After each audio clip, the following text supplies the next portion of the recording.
Hello everyone. நம்ம இப்போ பார்க்க போகிறது டாசி வேஸ்ட்பேக் ஈக்குவேஷன் அப்படின்னு சொல்கிறது. இது எதுக்கு எழுதுனா ஆக்சுவலாக இது நம்ம லாஸஸ் பார்த்தோம் இல்லையா, அந்த மேஜர் லாஸஸ் பார்த்தோம் இல்லையா, அதில் மேஜர் லாஸ் வந்தது இல்லையா, அது எதனால் ஏற்படுது டியூ டு ஃப்ரிக்ஷன் அப்படின்னு பார்த்தோம். சரிங்களா? அப்போ டியூ டு ஃப்ரிக்ஷனால் ஏற்படக்கூடிய மேஜர் லாஸ்ன்னு சொல்கிறது. அதை நம்ம எப்படி கண்டுபிடிக்கிறது அப்படின்னா ரெண்டு வகையில் சொல்லியிருக்கோம். ஒன்று டாசி, இன்னொன்று செசி. சரிங்களா? இப்போ இந்த டாசி தான் எப்படி இருக்கும், எப்படி அதை நிறைவேற்றப்படுறது அப்படின்றத பார்க்கலாம். சரிங்களா? இப்போ டாசி ஈக்குவேஷன்ஸ்க்கு நம்ம ஃபர்ஸ்ட் என்ன பண்ணா, ஒரு பெரிய பைப்பு எடுத்துக்கோம், ஒரு சர்க்குலர் பைப்பு. சரிங்களா? அதுல கிராஸ் செக்ஷன் 1 1 2 2 ஒரு கண்ட்ரோல்டு வால்யூம் எடுத்துக்கிறோம். இது என்னன்னா ஒரு கண்ட்ரோல்டு வால்யூம்.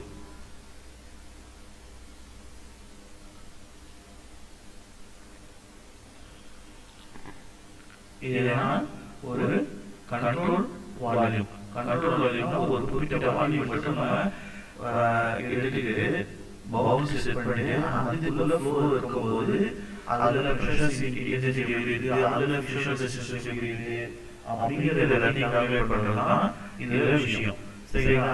இப்ப நம்ம என்ன பண்றோம், ஒரு கண்ட்ரோல் வால்யூம் 1 1 2 2 இடத்துல எடுத்து அதுல ஃப்ளோ நடக்கும்போது அதுல பிரஷர் இன்டென்சிட்டி நடக்க பார்க்கிறோம். அப்போ 1 1 இருக்குது பிரஷர் இன்டென்சிட்டி அட் 1. சரிங்களா?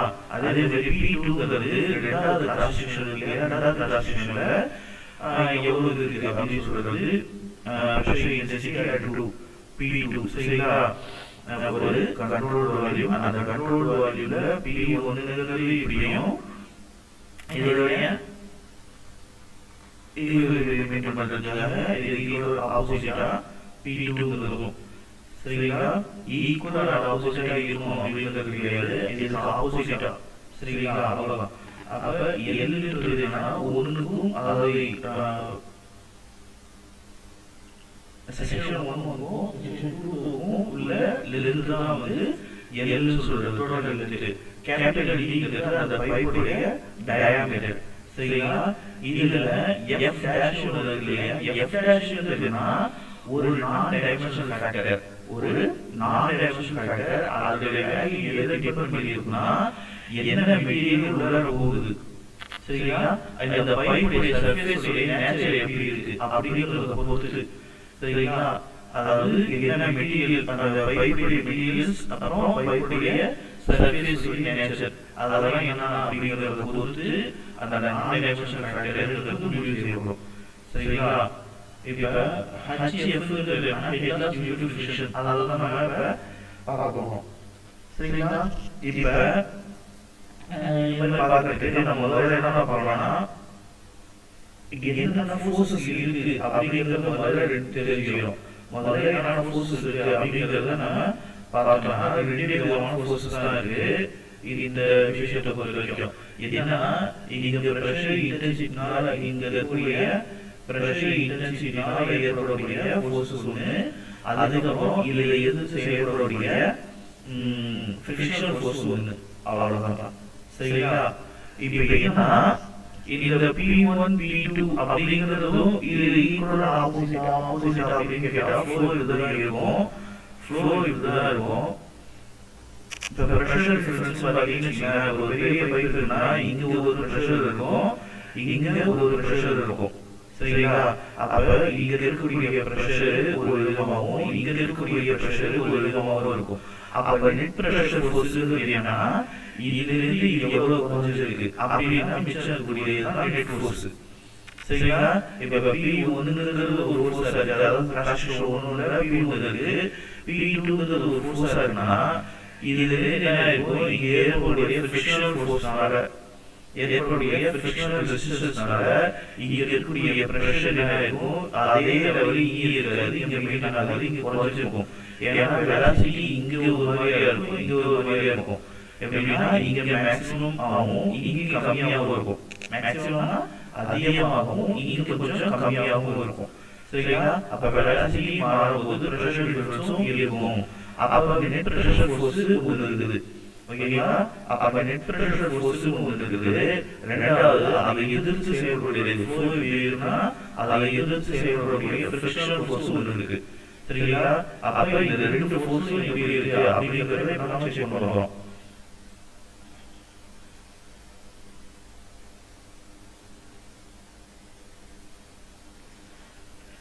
ஃபர்ஸ்ட் ஒரு நேர் எடுத்து எழுதிக்கலாம்.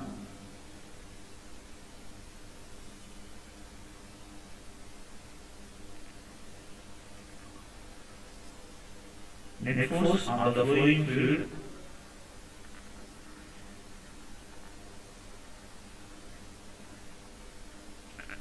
between two sections. Net force எவ்வளவு இருக்கும்? அப்ப கிராஸ் செக்ஷன் இருக்கு. இது 1 1 இது 2 2. அப்ப P1ன்றது ஒன்னு இருக்கு, P2ன்றது ஒன்னு இருக்கு. அப்ப நெட் ஃபோர்ஸ்ன்றது ரெண்டுத்துக்கும் உள்ள டிஃபரன்ஸ் தான் நெட் ஃபோர்ஸ்ன்றது. நெட் பிரஷர்ன்றது. இப்ப பிரஷர் இன்டென்சிட்டி தான் P1 P2ன்றது. அப்ப ஃபோர்ஸ்ன்றதுனா அதோட ஏரியாவை போட்டு மல்டிப்ளை பண்ணா பிரஷர் ஃபோர்ஸ். அப்ப net force of flowing fluid between two sections என்னன்னா P1 P2 into A சொல்றது. இது ஒரு ஃபோர்ஸ். இப்ப ரெண்டாவது ஃபோர்ஸ் என்ன இருக்கு? ஃபிரிக்ஷனல் ரெசிஸ்டன்ஸ் ஃபோர்ஸ் இருக்குன்னு சொல்றாங்க. அப்ப ஃபிரிக்ஷனல் ரெசிஸ்டிங் ஃபோர்ஸ்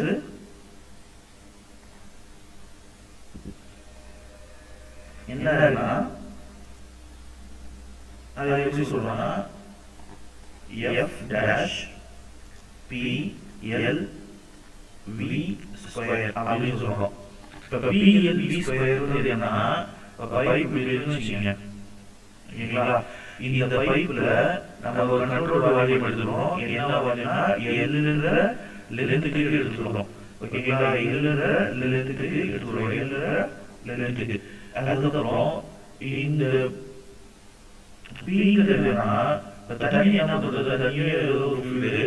இந்த பெரிமீட்டர் ஃபுல்லா கவர் பண்ணுவது. பெரிமீட்டர் ஃபுல்லாவே அப்ப பெரிமீட்டர் ஃபுல்லானா இங்க என்ன ஏரியா இருக்கு? ஃபிரிக்ஷனல் ஃபோர்ஸ் எங்க ஏற்படும்? இங்க சுத்தி இருக்கக்கூடிய வால்ல மட்டும் தான் ஏற்படும். அந்த வால் சர்ஃபேஸ்ல மட்டும் தான் ஏற்படும். அப்ப அதோட பெரிமீட்டர் என்னது எனக்கு தெரியணும். அப்ப இது என்ன சொல்றோம்? P ன்னு சொல்றோம். அந்த P ன்னு P வந்து என்ன சொல்றோம்னா வெட்டட் பெரிமீட்டர்னு சொல்றோம். ஃபிரிக்ஷன் எங்க ஏற்படுதுன்னா அந்த சுத்தி இருக்கக்கூடிய வால் சர்ஃபேஸ்ல ஏற்படுது. அப்ப அதனால அந்த சர்ஃபேஸ் ஏரியாவை நம்ம சொல்றதுக்காக என்னது வெட்டட் பெரிமீட்டர்னு சொல்லிக்கலாம். அது எவ்வளவு தூரத்துக்கு செயல்படுது? அந்த ஒரு எவ்வளவு லென்த் எடுத்துக்கிறோம் அவ்வளவு லென்த்துக்கு. அப்ப லென்த் பிட்வீன் செக்ஷன்ஸ் இருக்கு. Length between sections. அதுக்கப்புறம் Vங்கிறது என்னன்னா வெலாசிட்டி, ஆவரேஜ் ஃப்ளோ வெலாசிட்டி எவ்வளவு இருக்கு? ஆவரேஜ் ஃப்ளோ வெலாசிட்டி பர்டிகுலர் செக்ஷனுக்கான வெலாசிட்டி கிடையாது, ஆவரேஜான ஃப்ளோ வெலாசிட்டி எவ்வளவு இருக்கு? சரிங்களா? இப்ப எஃப் டேஷ் என்னன்னா இது என்ன விதமான பைப்பு, அதோட சர்ஃபேஸ் நேச்சர் எப்படி இருக்கு, என்னென்ன மெட்டீரியல் இருக்கு அப்படிங்கறத பொறுத்து இந்த எஃப் டேஷ் முடிவு செய்யணும். ஓகேங்களா? அப்ப என்ன பண்ணோம்? அண்டர் ரெண்டு விதமான ஃபோர்ஸஸ் நம்ம தெரிஞ்சுக்கிட்டோம். Under equilibrium conditions, under equilibrium conditions net propelling force, net propelling force equal to frictional resistance. சரிங்களா?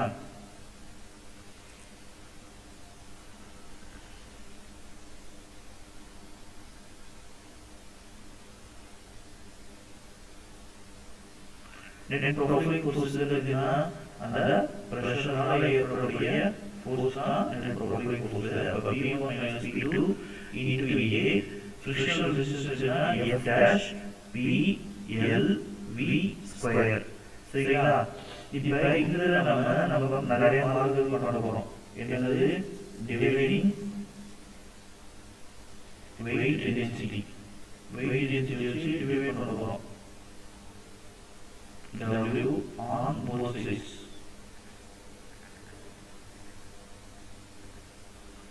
அப்ப P1 minus P2 into A divided by W equal to F dash P L V square divided by W அப்படி எடுத்து எழுதிட்டோம். சரிங்களா? இப்ப நமக்கு என்ன தெரியும் ஏற்கனவே P1 minus P2 divided by W ங்கிறது நமக்கு head class due to friction. அப்ப இது எப்படி எழுதலாம்? HF into A equal to F dash divided by W into PLV square எழுதிக்கலாம். ஓகேங்களா? இப்ப இந்த மாதிரி எழுதிக்கலாம். அப்ப HF equal to F dash divided by W into P divided by A into LV square நாம இதை எழுதிக்கலாம். இப்ப இதை இன்னும் கன்வெர்ட் பண்ணா எப்படி கன்வெர்ட் பண்ணலாம் அப்படின்றது பார்க்கலாம். இந்த ஒரு பர்டிகுலர் டேர்ம் மட்டும் 2g மல்டிப்ளை அண்ட் டிவைட் பண்றோம்.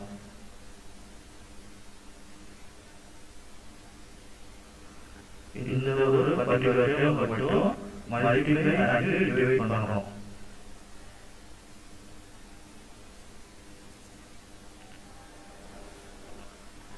இப்ப அதாவது HF equal to F dash by W into 2g divided by 2g P by A L V square. சரிங்களா? இப்ப நமக்கு இந்த மாதிரி ஒரு டேர்ம்ஸ் உருவாக்கிடுச்சு. இப்ப இந்த டேர்ம்ஸை நாம குரூப் பண்றோம். எப்படின்னா டைமென்ஷன்ஸ் தெரியாமோ நான் டைமென்ஷன் குரூப்ஸ் தெரியாமோ பிரிக்கிறோம். அப்ப என்ன செய்யுதுன்னா நமக்கு ஏற்கனவே என்ன தெரியும்? இப்ப பாருங்க A by P அப்படிங்கிறது என்ன தெரியும்? அது என்னன்னா ஹைட்ராலிக் மீன் டெப்த்னு சொல்றீங்க. சரிங்களா? என்னது ஹைட்ராலிக் மீன் டெப்த்னு சொல்லுவாங்க. A by P ங்கிறது அப்படின்னா hydraulic radius.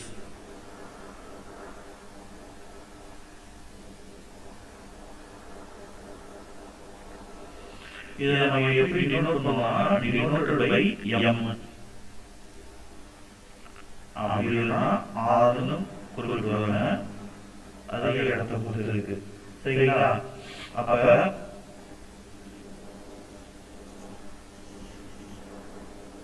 A by B ங்கிறது என்னவா கன்வெர்ட் ஆகும்? இங்க P by A இருக்கு. சோ 1 by m ன்னு கன்வெர்ட் ஆகும். அப்ப இது எப்படி எழுதலாம்? HF equal to F dash divided by W into V square by 2g. ஓகேங்களா? இது தெளிவாக எழுதினா இங்க 2g முன்னாடி போட்டுக்கலாம். 2g into F dash divided by W V square by 2g into L divided by m. அதாவது இந்த P by A டேர்ம் என்னவா கன்வெர்ட் ஆகுது? 1 by m மாறுது. சரிங்களா? இப்ப A by P ங்கிறது m னா P by A ங்கிறது 1 by m. அதுதான் இங்க நம்ம இன்ட்ரோ듀ஸ் பண்ணிக்கிறோம். அப்ப இந்த மாதிரி இது கன்வெர்ட் ஆயிடுது. சரிங்களா? இப்ப என்னன்னா இதை நம்ம ரெண்டு குரூப்பா பிரிச்சுக்கிறோம்.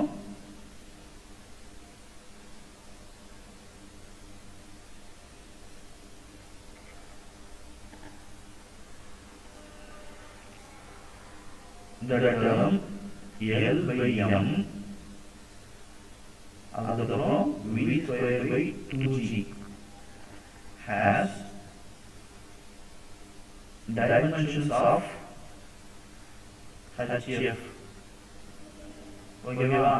அதாவது ஹெட்லாஸ் டியூ டு ஃபிக்ஷன் அதோடைய டைமென்ஷனும் இதோடைய டைமென்ஷனும் ஒத்து போகும். ஓகேங்களா?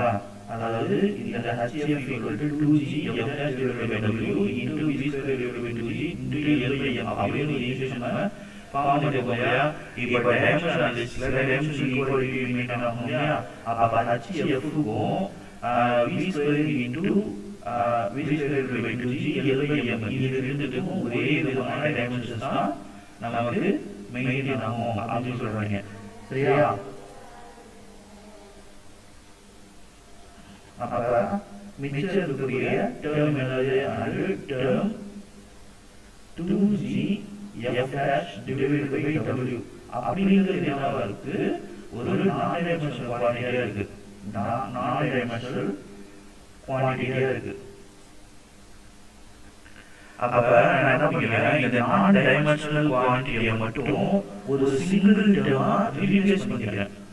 எப்படி, இந்த நான் டைமென்ஷனல் குவான்டிட்டியை நான் என்ன பண்ணுவேன், replace it by another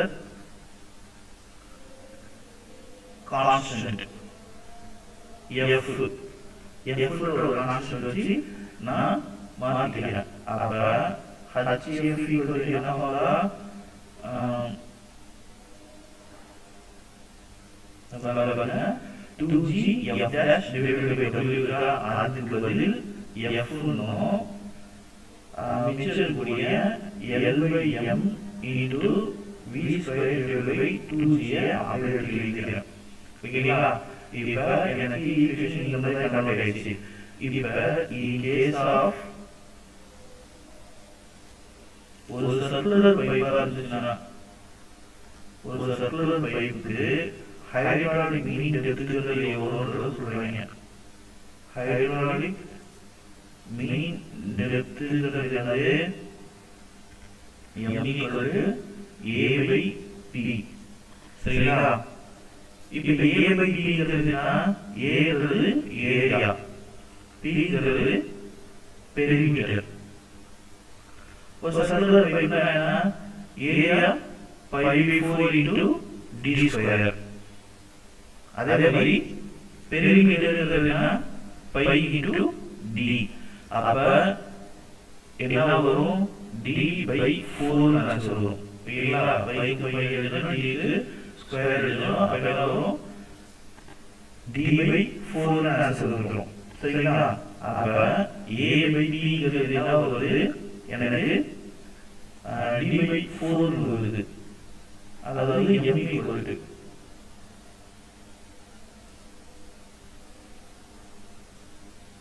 இப்ப நான் என்ன எழுதலாம், hf equal to f into l divided by m க்கு பதில் d by 4 எழுதலாம் into v square divided by 2g.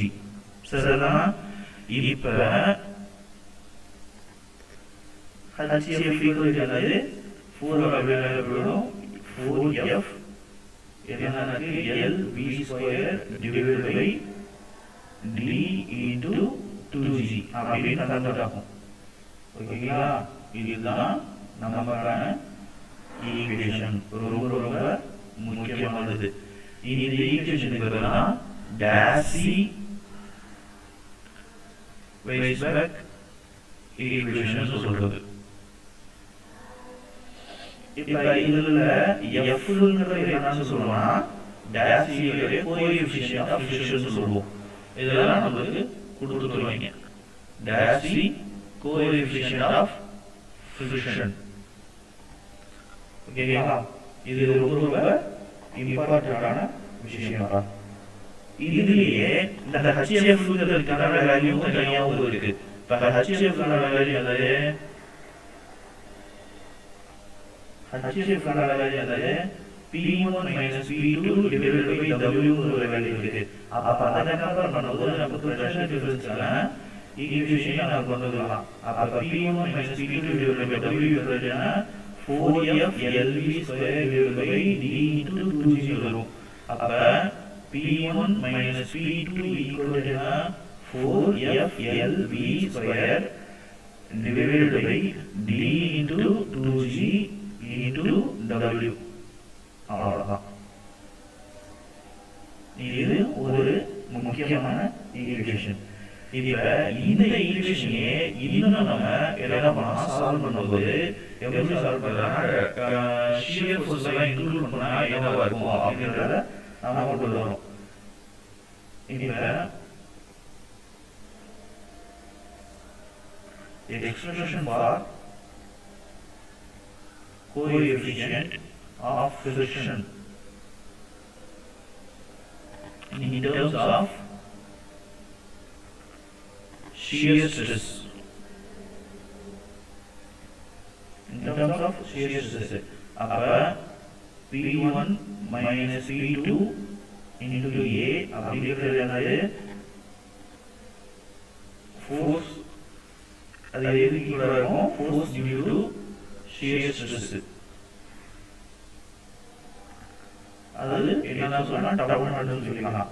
அப்ப டவு நாட்ங்கிறது என்னது shear stress at pipe wall. அப்ப shear force என்ன வரும், அதாவது stress into area, stress into area.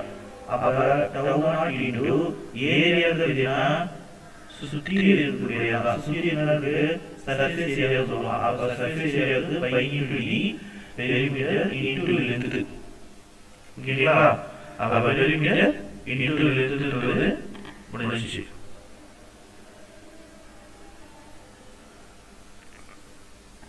அப்ப என்ன சரி, P1 minus P2 into area என்ன pi by 4 d square.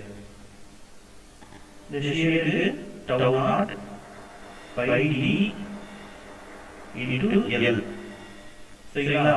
இப்ப நம்ம என்ன பண்ணலாம், இந்த பையும் இந்த பையும்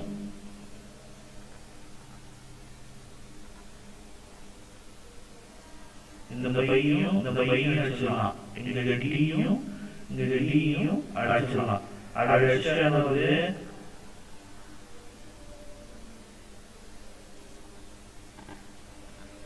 P1 minus P2 equal to 4 into 4 into tau naught into L divided by d வந்துரும். சரியா?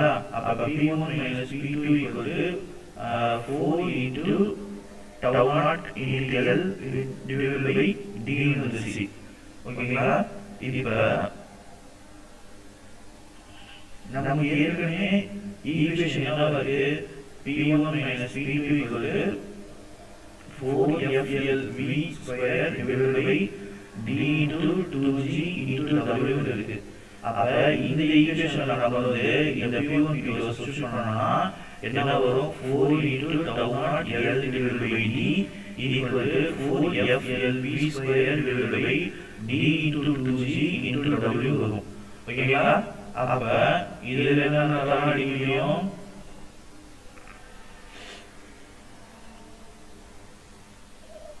4 கேன்சல் ஆயிடும், L-க்கு L கேன்சல் ஆயிடும், D-க்கு D கேன்சல் ஆயிடும். சரிங்களா? அப்ப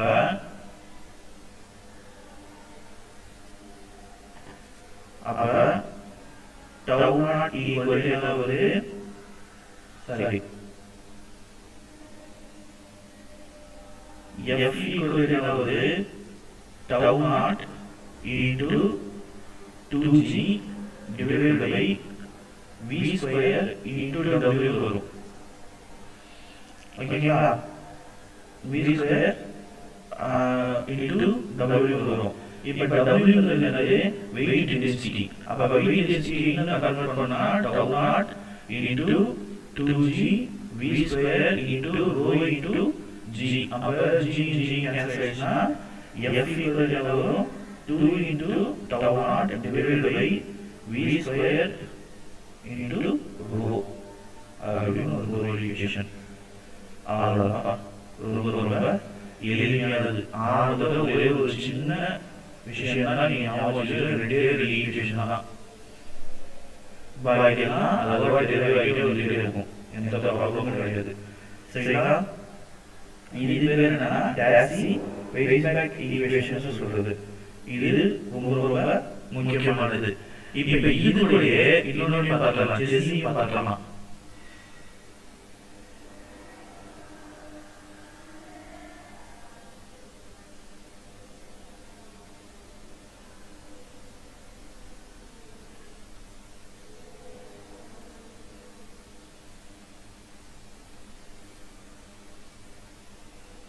அடுத்தது என்ன முக்கியமான விஷயம்,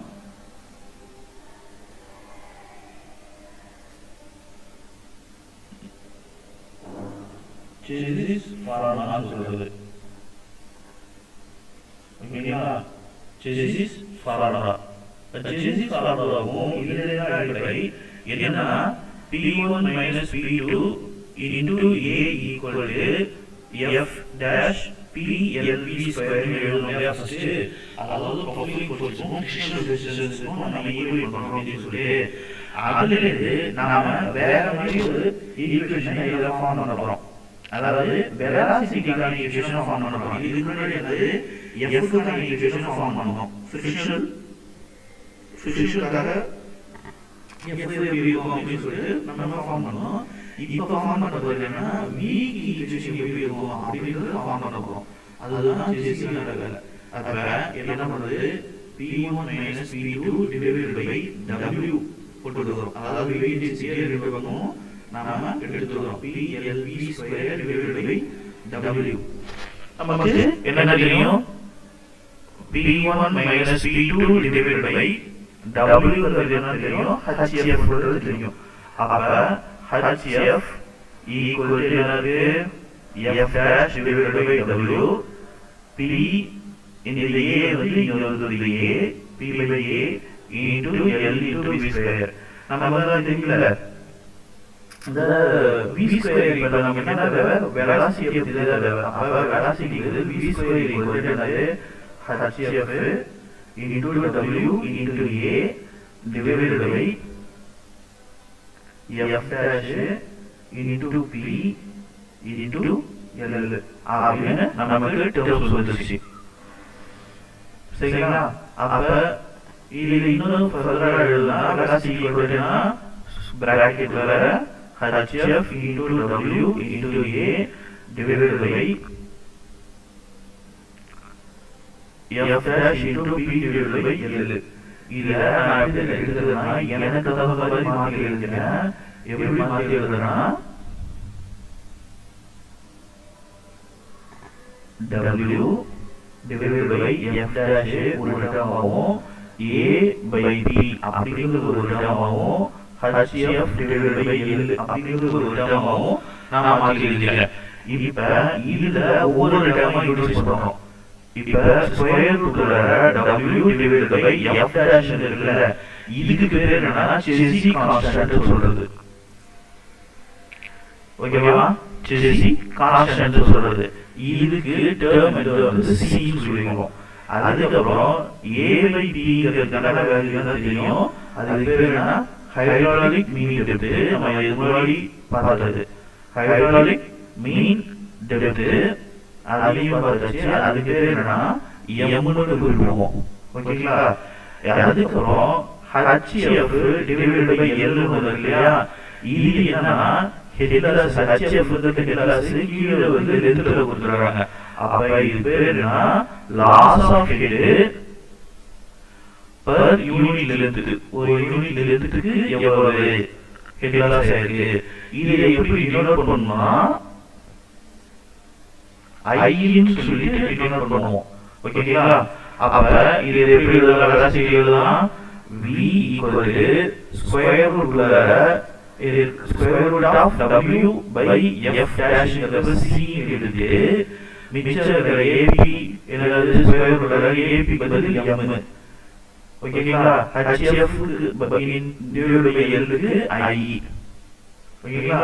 அப்ப V equal to C square root of M into I. அதான் என்னது? மீன் வெலாசிட்டி சொல்றது.